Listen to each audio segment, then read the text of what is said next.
Hello दोस्तों, welcome to let's crack competition YouTube channel. दोस्तों, आप सभी का हमारे YouTube channel let's crack competition में स्वागत है। दोस्तों, मैं राजेश। दोस्तों, इस वीडियो सेशन में मुगल एम्पायर, मुगल काल से संबंधित ये हमारा 5वां वीडियो है दोस्तों। तो चलिए शुरुआत करते हैं। दोस्तों, इसमें मैंने मोस्ट एक्सपेक्टेड और जो प्रीवियस ईयर के क्वेश्चन हैं उन सारे प्रश्नों को कलेक्ट किया है दोस्तों। तो दोस्तों, subscribe my channel let's crack competition. तो चलिए शुरुआत करते हैं दोस्तों, इसमें पहला प्रश्न है कि मसनवी जो बाबर द्वारा मुस्लिम कानून के नियमों का संग्रह है, मुबियन। दोस्तों, सबसे पहले आपको बता दें कि मुबियन क्या होता है। मुबियन एक जो अकबर बाबर है ना, टर्की का उज्बेकिस्तान का था। तो इसने मतलब टर्की भी मिडिल ईस्ट की जितनी भी कंट्रियाँ हैं तो उसे सटी Kyrgyzstan, Uzbekistan, Turkmenistan, Turkey, Afghanistan. तो इसने अपने मूल भाषा टर्की भाषा में इसने मुबियन की पद शैली, टर्की भाषा में एक पद शैली है। मसनवी का मतलब एक कुरान से संबंधित होता है दोस्तों, मतलब कुरान को मसनवी कहा जाता है। लेकिन ये राजा था तो इसने अपने कुछ इस्लाम से संबंधित नियम कानून बनाए हैं, तो इसलिए इसको मसनवी बोल दिया गया कि मसनवी से मतलब मसनवी बना दिया, मतलब इसने एक नया कुरान बना दिया।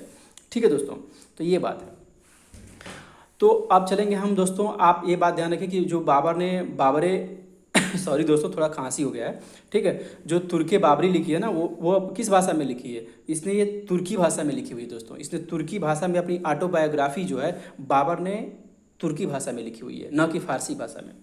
अभी आगे स्टडी करेंगे कि किसने फारसी भाषा में लिखा था। औरंगजेब द्वारा चलाए गए जिहाद का अर्थ है दारुल इस्लाम। मतलब दारुल इस्लाम का मतलब है दोस्तों, जो जिन क्षेत्रों पर औरंगजेब ने विजय प्राप्त किया था वो इस्लाम को मानते हैं, या इस्लाम द्वारा जीते गए क्षेत्र को, या जो इस्लाम जिस क्षेत्र को औरंगजेब ने अधिकार कर लिया वो दारुल इस्लाम है, या वहाँ के लोग जो इस्लाम को मानते हैं। जो लोग नहीं मानते थे उसको गैर दारुल इस्लाम बोला करता था। तो ये औरंगजेब ने चलाया था। बहुत ही सुन्नी मुसलमान था, बहुत ही कट्टर मुसलमान था दोस्तों। इसमें आगे इसके बारे में और जैसे जैसे प्रश्न बीतेंगे इसके बारे में और स्टडी करेंगे दोस्तों। इतना मतलब ये पूरे मतलब समझो कि बीजापुर जो कर्नाटक में और गोलकुंडा जो कि तेलंगाना में, इन सब पर आक्रमण कर लिया था, मतलब अधिकार कर लिया था। 1685 और 1686 ईस्वी में इसने बीजापुर पे, कर्नाटक पे, और 1687 ईस्वी में इसने क्या कर लिया था, गोलकुंडा यानी तेलंगाना पर अधिकार कर लिया था। तो आगे जैसे जैसे प्रश्न आएंगे वैसे वैसे स्टडी करेंगे दोस्तों। मतलब ये उत्तर भारत के साथ साथ दक्षिण भारत पर भी पूरा अधिकार कर लिया था औरंगजेब ने।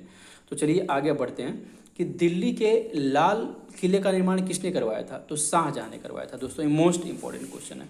अब ये दोस्तों आ गया, ये बहुत ही इंपॉर्टेंट क्वेश्चन है। हुमायूं द्वारा लड़े गए 4 प्रमुख युद्धों का तिथि अनुसार ये युद्ध स्थलों का नाम अंकित कीजिए। मतलब मैं आपको पूरा डीप में समझा। देखो, इसका दौरा का युद्ध कब हुआ था? 1531 में हुआ था। किसके बीच? हुमायूं और जो अफगान शासक थे उनके बीच हुआ था। अब देखो, चौसा का युद्ध हुआ 1539 में बाबर और हुमायूं और किसके बीच? शेरशाह सूरी के बीच में हुआ दोस्तों। और तीसरा है कन्नौज का युद्ध था, जिसको बेलगाम का युद्ध भी कहा। ये 1540 में किसके बीच हुआ था? हुमायूं और शेरशाह सूरी के बीच में। शेरशाह सूरी कौन था? एक अफगान शासक था, अफगानी था। ठीक है, तो कन्नौज के युद्ध को बेलग्राम का युद्ध भी कहा जाता है। लेकिन क्या हुआ दोस्तों कि कन्नौज का युद्ध और सॉरी दोस्तों, चौसा का युद्ध और कन्नौज का युद्ध को हारने के बाद 1539-1540 में ये चला गया था, मतलब जो हुमायूं है अपने घर चला गया था, अफगानिस्तान चला गया था। लेकिन और जो 15 साल तक शेरशाह सूरी ने इंडिया में शासन किया, बाद 15 साल तक शासन करने के बाद क्या उसका बेटा जो था ना वो राजा बना, जो कि आक्रमण में उतना मतलब सक्षम नहीं था। तो 1555 ईस्वी में सरहिंद का युद्ध हुआ, जिसमें हुमायूं ने दोबारा से हरा दिया। मतलब हुमायूं ने शेरशाह के बेटों को दोबारा से हरा दिया और फिर से मुगल साम्राज्य का स्थापना हुआ दोबारा से इंडिया में। और इसका ही लड़का अकबर था जो महान सम्राट बना था दोस्तों। तो ये है चारों युद्ध, आपको चारों 1531, 1539, 1540, 1500 और 1555 दोस्तों। ये मोस्ट इंपॉर्टेंट, इसको लॉक कर लीजिए। ये किसके बीच हुआ था? हुमायूं और शेरशाह सूरी के बीच में। कौन सा? चौसा का युद्ध, कन्नौज का युद्ध और सरहिंद मतलब शेरशाह सूरी का जो वारिस था, उत्तराधिकारी था। और दौरा का युद्ध 1531 में किसके बीच हुआ था? हुमायूं और जो वहाँ के कौन थे? जो वहाँ के अफगानी थे, उनके बीच हुआ था। अब हम चलेंगे नेक्स्ट प्रश्न की तरफ कि निम्नलिखित में से किस इतिहासकार ने शाहजहां के शासनकाल को मुगल काल का स्वर्ण युग कहा है? देखो, हमारे जो उस समय की जो मॉडर्न हिस्ट्री है, एनिशियंट हिस्ट्री है, मिडिवल हिस्ट्री है, इसके सबसे जो जानकार हमारे व्यक्ति हैं ना दोस्तों, ये A.L. श्रीवास्तव हैं। सॉरी दोस्तों, थोड़ा खांसी हो गया है। तो A.L. श्रीवास्तव हैं, ये उसी टाइम में इन्होंने पूरा मतलब जो इतिहास का मतलब जो निचोड़ है ना इंडिया में, उसने एंशिएंट हिस्ट्री, मिडिवल हिस्ट्री और मॉडर्न हिस्ट्री, इन सब का डीप स्टडी किया था। तो बहुत बड़े इतिहासकार हैं A.L. श्रीवास्तव नाम, इनको लॉक कर लीजिए दोस्तों, बहुत ही बड़े इतिहासकार हैं। इनके बारे में आप और डीप में स्टडी कर सकते हैं दोस्तों। अब देखो है कि पटना को प्रांतीय राजधानी बनाया गया कब? शेरशाह सूरी ने। शेरशाह सूरी ने क्या किया था? कलकत्ता से अमृतसर तक ग्रैंड ट्रंक रोड बनवाया था। मतलब इतनी बड़ी सड़क है दोस्तों, 900 या 1000 किलोमीटर से ऊपर सड़क है, जो आज पूरे जोड़ती है दिल्ली से लेकर के दिल्ली, मतलब कोलकाता से दिल्ली, दिल्ली से होती है अमृतसर जाती है। इतनी बड़ी सड़क है, ग्रैंड ट्रंक रोड, ये पूरा 4 लेन रोड है दोस्तों। तो ये शेरशाह सूरी ने ही बनवाया था, जो अफगानी था, जिसने हुमायूं को हराया था दोस्तों। अब हम बढ़ेंगे नेक्स्ट प्रश्न की तरफ। मयूर सिंहासन मतलब एक सिंहासन था, मयूर सिंहासन, काफ़ी अच्छा सिंहासन, ताउते तख्त बोलते थे इसको। बैठने वाला अंतिम मुगल बादशाह कौन था? मोहम्मद शाह रंगीला। दोस्तों देखिए, मोहम्मद शाह, बहादुर शाह, शाह आलम फर्स्ट, शाह अकबर द्वितीय, ये दोस्तों के फर्रुखिया, ये तो मतलब उत्तरवर्ती, मतलब कि ये वो मुगल बादशाह हैं, औरंगजेब के बाद के वाले मुगल बादशाह हैं, जो काफ़ी मतलब आक्रमणीय थे। अंग्रेजों ने इन पर हमला करके क्या कर लिया था? इन पे पूरे दिल्ली पे अधिकार कर लिया था। उत्तरवर्ती बोलते हैं, मतलब ये मतलब उतने डोमिनेटिंग नहीं थे, इनका मतलब ये काफ़ी कमज़ोर राजा थे। तो इनको मोहम्मद शाह रंगीला ये था, मतलब ये थोड़ा उस टाइप से था, मतलब इसका व्यवहार थोड़ा अजीब होता था, इसीलिए इसको मोहम्मद शाह रंगीला बोला जाता था। अब है कि पानीपत के युद्ध में बाबर की जीत का मुख्य कारण क्या था? तो पानीपत का युद्ध आप जानते हो 3 हुआ 1526 में। तो पहला युद्ध हुआ था 1526 में, बाबर ने लड़ा था। तो आपको पता ही है कि किसके किसके बीच में हुआ था पानीपत का प्रथम युद्ध? बाबर और इब्राहिम लोदी के बीच में हुआ था दोस्तों। ठीक है, तो इससे क्या हुआ कि दोस्तों ये पानीपत के प्रथम युद्ध में जीत का उसकी सैन्य कुशलता, जो बाबर था ना, इसकी सैन्य कुशलता और टेक्निक, इनके पास कुछ मतलब गोला बारूद भी हुआ करते थे, तो इस वजह से उसकी सैन्य कुशलता की वजह से ये क्या इब्राहिम लोदी को हरा दिया था दोस्तों। अब हम बढ़ेंगे नेक्स्ट क्वेश्चन की तरफ कि जानी प्रणाली किसकी उपज थी? तो ये शेर शाह ने मतलब एक नई युद्ध नीति, एक नया तरीका, एक नई मतलब तरीका अपनाया था, ताकि मतलब हम युद्ध में जीत सकें या अपने राष्ट्र का विकास कर सकें। तो जानी प्रणाली जो है शेरशाह सूरी ने अपनाया था दोस्तों। ठीक है दोस्तों। अब है कि जवाबित का संबंध किससे था? राज्य कानून से। जवाबित मतलब कि जवाबदेही, तो ये राज्य का जो स्टेट का जो कानून होता है उससे ये संबंधित है, राज्य का कानून। ठीक है दोस्तों। तो आप देखिए टकसाल मतलब पैसा, आज के में कृषि से मतलब कृषि, मनस प्रणाली को नियंत्रित करने वाला कानून, राज्य मनस पदारी, तो उसने अकबर ने लागू था, जो धर्म से संबंधित था, तो उसने वो नहीं है, ये राज्य कानून से है दोस्तों। ठीक है, तो मनस पदारी के बारे में भी हम डीप में स्टडी करेंगे जैसे ही प्रश्न हुआ आएगा। तो अभी आपको इतना समझ, जवाबित होगा कानून, राज्य कानून से संबंधित प्रश्न है। अब एक ईरान के शाह और मुगल शासकों के बीच झगड़े की जड़ क्या थी? तो कंधार। मतलब ईरान क्या है? ईरान जो मतलब पर्सिया कंट्री थी, मतलब क्या था ना दोस्तों, जो ग्रीक था, मतलब पर्सिया, मतलब ये ईरान, इराक, पर्सिया, मतलब कुछ मिडिल ईस्ट के जो कंट्री, जो यूनान के कुछ कंट्री हैं, तो वो सटे हुए हैं। तो वो कंधार जो ना था ना, ईरान के शाह और मुगल शासकों के बीच झगड़े की क्या जड़ थी?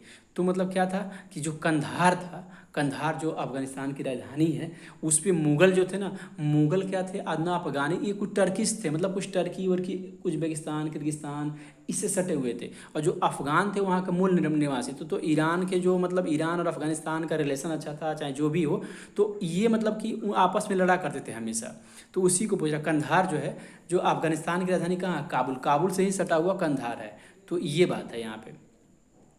अब है कि मुमताज़ महल का असली नाम क्या था? तो मुमताज़ महल का असली नाम था अर्जुन मंदबानो बेगम, ये शाहजहाँ की पत्नी थी। ठीक है दोस्तों। अब हम बढ़ेंगे नेक्स्ट। अब देखो यहाँ सब इम्पोर्टेंट, लाडली बेगम, मेहरुनिशा, रोशन आरा, ये सब, इन सब के बारे में हम स्टडी करेंगे, ये कौन थी। ठीक है, कि अभी आपको हिस्ट्री पढ़ने का यही तरीका है कि आप सबके बारे में, जितने भी ऑप्शन है सबके बारे में स्टडी करो कि ये कौन थी, क्या करती थी, रोशन आरा कौन थी, मेहरुनिशा कौन थी। किस मुगल बादशाह को जिंदा पीर कहा जाता था? तो दोस्तों औरंगजेब को जिंदा पीर क्यों? क्योंकि ये क्या करता था, अपने खर्चे के लिए कुरान की आयतें पढ़ता था, कपड़े सिलता था, खुद के लिए कपड़े मतलब सिलाई करता था, तो इसलिए जिंदा पीर कहा गया इसको। फिर क्वेश्चन है कि अकबर द्वारा बनाई गई कौन सी इमारत का नक्शा बौद्ध विहार की? ये पंचमहल, ये फतेहपुर सीकरी में है दोस्तों, फतेहपुर से उत्तर प्रदेश में। ये मतलब कुछ बौद्ध स्टाइल में, जिस तरह के बौद्ध के गुंबद होते हैं मंदिरों के, उस स्टाइल में इसने बनाया है इसको। अब एक अंतिम सॉरी दोस्तों, थोड़ा खांसी हो। अंतिम मुगल बादशाह बहादुर शाह जफर था, उनके पिता का अंतिम, देखो जो लास्ट मुगल एम्पायर बहादुर शाह जफर था, जिसको इसको क्या उनके पिता का क्या नाम था, अकबर शाह द्वितीय। अकबर शाह द्वितीय जो था बहादुर शाह जफर का, या बहादुर शाह जफर द्वितीय कह लो, इसका पिता कौन था, अकबर शाह द्वितीय। तो ये अंतिम, ये मोस्ट इम्पोर्टेंट क्वेश्चन है कि अंतिम मुगल बादशाह कौन था, बहादुर शाह जफर था दोस्तों। अब है कि अकबर ने सर्वप्रथम वैवाहिक संबंध राजपूतों के जिस गृह से स्थापित किए थे वह था कछवाहा वंश। मतलब क्या था ना कि अकबर राजा था, बहुत बड़ा एम्पायर खड़ा कर लिया था इसने, ठीक है। तो इसने पूरा गुजरात विजय भी कर लिया था। तो दोस्तों इसमें क्या हुआ था कि राजपूत, मतलब कि जो रानियाँ राजपूत राजा के लड़कियां होती थी या रानियां होती थी, एक तरह से बेटी राजकुमारी होती थी, उनसे शादी मतलब कर लेता था, लोग कर देते थे, या अपना ये वो भी रखता था एक संबंध बनाने के लिए कि हाँ भाई आप मेरी शादी कर लो, हम आपके राज्य पर आक्रमण नहीं करेंगे, या किसी को पसंद कर, सम्राट था ही भाई, किसी को पसंद कर तो शादी करना पड़ता था।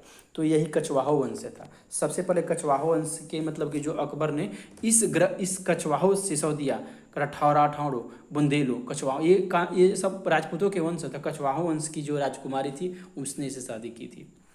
अब है कि औरंगजेब ने दक्षिण में जिन दो राज्यों को विजित किया वो कौन, देखो मैंने बताया बीजापुर और गोलकुंडा। बीजापुर को कब विजित किया था, 1685 और 86 में, ये कर्नाटक में दोस्तों और गोलकुंडा कौन सा है, 1687 ईस्वी में, ये है तेलंगाना का। तो पूरा मतलब दक्षिण भारत तक राज्य फैला दिया था औरंगजेब ने, बहुत बड़ा सम्राट था ये। निम्नलिखित मुगल बादशाहों में किसने अपनी आत्मकथा फारसी में लिखी, जहांगीर ने। चूँकि बाबर है तुर्की बाबरी जो लिखी है ना, टर्की में लिखी अपनी, मतलब जो उसकी मदर टंग थी, चूँकि वो उज्बेकिस्तान से था वहाँ पर, तो टर्की मतलब सटा हुआ है जो मिडिल ईस्ट की कम, तो उसका टर्की का प्रभाव था, तो इसने टर्की में लिखी थी और इसने अपनी फारसी में लिखी थी। ठीक है दोस्तों, फारसी मतलब वहीं फारस एक भाषा है दोस्तों, ईरान से जो इराक से संबंधित जो है ना कंट्री, अफगानिस्तान, वो फारसी भाषा का इस्तेमाल करते हैं ज़्यादातर, सीरिया। तो इसलिए ये जो था इसने जहांगीर ने फारसी भाषा में लिखी थी, लेकिन बाबर ने किस में लिखा था, टर्की में लिखी थी। अब है कि मुगलों ने नवरोज का त्यौहार लिया, पारसियों से लिया। पारसिया मतलब पारसिया एक कंट्री थी, मतलब ये देखो कुछ यूनान जो ग्रीक था ना, ये मतलब कुछ मिडिल ईस्ट से ही सटे हुए हैं, कुछ यूरोपियन कंट्री हैं, तो वहीं पारसियों से लिया था। नवरोज का एक त्यौहार होता है, एक फेस्टिवल होता है दोस्तों। अब भाई कौन सा मकबरा द्वितीय ताजमहल कहलाता है, देखो रबिया उन दौरिनी का मकबरा, बीवी का मकबरा। देखो ये कौन थी, ये जैसे मुमताज़ महल जो मुमताज़ बेगम थी जो शाहजहाँ की पति थी, वैसे रबिया उद दौरनी का मकबरा बीवी का मकबरा, ये औरंगाबाद में है दोस्तों, औरंगजेब के नाम पर महाराष्ट्र में है। तो ये औरंगजेब की वाइफ थी दोस्तों, तो इसने अपने वाइफ को याद करते हुए इसने बनाया था बीबी का मकबरा दोस्तों। ये रहा मोस्ट एक्सपेक्टेड टॉप 20 प्रश्न दोस्तों। कहीं भी आपको कुछ भी डाउट हो, कुछ भी क्वेश्चन में कहीं क्लैरिटी ना हो, तुरंत आप मेरे को मैसेज करो, कमेंट करो, मैं आपको तुरंत रिप्लाई करूंगा। तो थैंक यू दोस्तों once again, and subscribe my channel. Let's crack competition. Thank you दोस्तों वंस अगेन।